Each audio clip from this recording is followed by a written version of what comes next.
వాళ్ళ ఇష్టం ఉన్నట్టు చేసుకోవచ్చు అనేటువంటి పద్ధతిలో వారు ఈరోజు మాట్లాడినటువంటి తీరు కూడా అసలు సబ్జెక్ట్ అనేది ఇల్లీగల్ మైనింగ్కు సంబంధించినటువంటి వ్యవహారం. మా ఉపనాయకులైనటువంటి హరీష్ రావు గారు చాలా స్పష్టంగా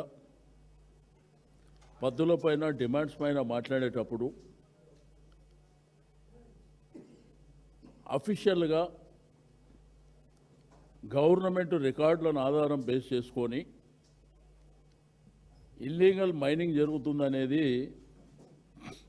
సభ దృష్టికి తీసుకురావడం,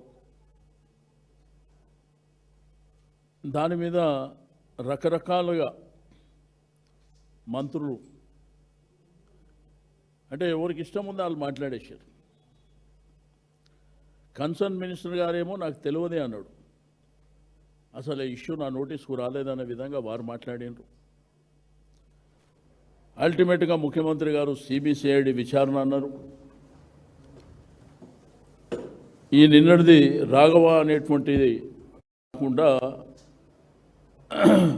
గడిచిన 10 సంవత్సరాల నుంచి అది కూడా సిబిసిఐడి ఎంక్వైరీ.